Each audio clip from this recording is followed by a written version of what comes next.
प्रियो मत्ती 27 उसके 3 में हम एक ऐसे व्यक्ति के विषय में पाते हैं कि जो यीशु मसीह के 12 चेलों में से एक था और उसका नाम है यहूदा।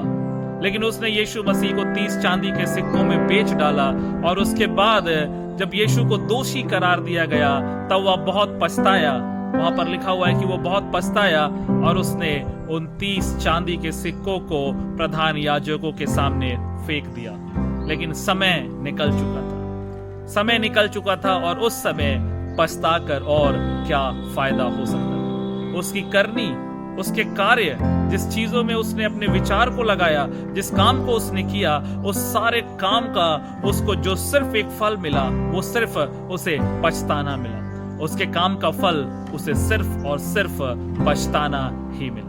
मेरे प्रियो, इसलिए लिखा हुआ उसने किया है नीति वचन 4 उसके 23 में कि सबसे ज्यादा अपने मन की रक्षा कर। सबसे ज्यादा अपने मन की रक्षा कर। मन के विचार, मन में आई हुई बातें हमें कई ऐसी चीजों को करने पे मजबूर कर देती हैं जिसका अंत सिर्फ और सिर्फ हमें पछताना होता है।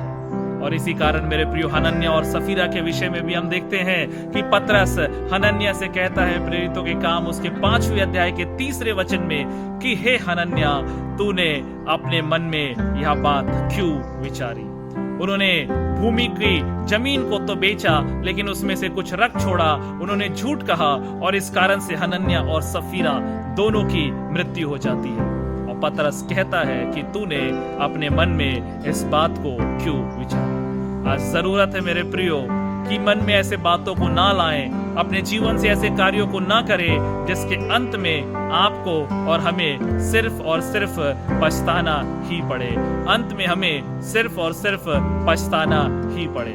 मेरे प्रियो, C.S. लुइस इस बात को कहते हैं कि आप अपनी शुरुआत को तो नहीं बदल सकते, आप अपनी शुरुआत को तो नहीं बदल सकते, लेकिन आप अपने आज को और अपने भविष्य को बदल सकते हैं। इसलिए बेहतर है कि पछताने से पहले अपने आज को आज हम बदलना आरंभ कर दे, ताकि भविष्य में किसी ऐसी बात की जो परमेश्वर नहीं चाहता हमें उसके लिए पछताना पड़े। परमेश्वर इस वचन के द्वारा हम सबों को आशीष दे।